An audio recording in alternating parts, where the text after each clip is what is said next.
My number one aim, ever since I could kick a football, was just to be a professional footballer. I didn't think anything else existed other than playing professional football. That was all I dreamed of. I wanted to play for Swindon Town in England. That was my dreams as a kid.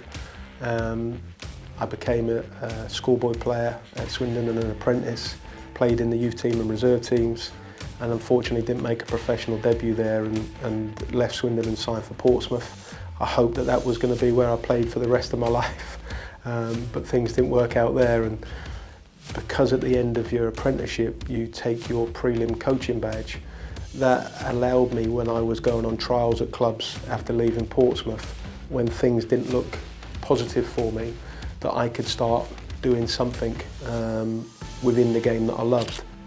I was developing my coaching, went on my B licence. I achieved my A licence by the time I was 24, and that was incredible. And my roles at Swindon were changing from being the development centre coordinator to being the assistant youth development officer to then eventually being the youth development officer. And it's just how my roles evolved, and I was just ready for the challenges that came my way.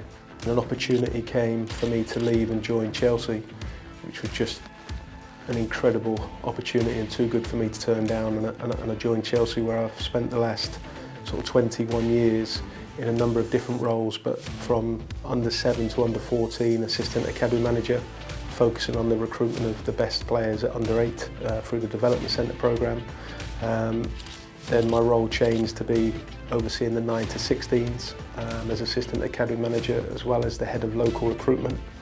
And as my role evolved, I became the assistant head of youth development and the head of youth recruitment. So that was managing the scouting network across the UK and into Europe, which was just an amazing time for everyone involved, but to be involved in that process at that time was just amazing. And then I finished at Chelsea as the head of youth development and youth recruitment. We were fortunate that we were able to have recruited so many talented players and developed so many talented players who are still playing at the highest level of the game today. You know, I think of the 2021 Champions League final. We had 7 players in that squad. A couple of those players we'd signed when they were under 16 from other clubs, and the rest had signed for us at under 8. You know, and that was incredible. So it's hard to highlight anyone, but so many players, some still playing at Chelsea. Obviously England internationals or full internationals for their other countries around Europe.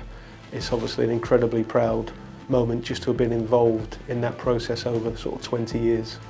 I was talking to a friend of mine who has a client, and when I sat talking to one of his clients, I explained what my role was at Chelsea, and he said, "Oh, it might be good if you meet my cousin. He's involved in football in certain ways," and that was basically the cousin of Viv.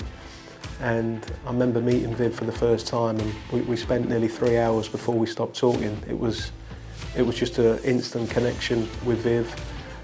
We had many different meetings over the last year, and you know, fortunately, I was given a great opportunity via Viv to come on board as an ambassador for Varsity Nine, listening to the passion and enthusiasm that he has just for life, as well as the game of football that we love. We both wanted to be footballers and play our whole career as footballers. That wasn't to be, and opportunities come at different times and you have to consider them, and the opportunity that Viv afforded me was just incredible. And I've been able to meet a number of the staff. I've been to a couple of the Varsity Nine sort of showcase games, and I've been really interested and feel it's fascinating what could go on for young players as an alternative pathway. Like myself and Viv, we wanted to be first team players and play for the clubs that we grew up supporting.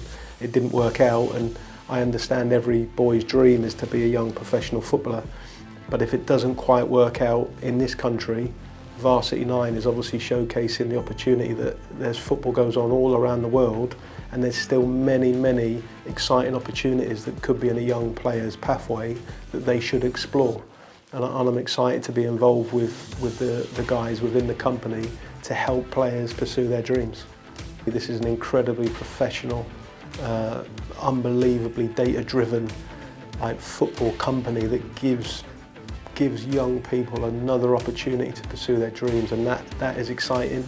We all want to play at the highest level, but over time you realise that there's many different levels and everyone fits to a different level.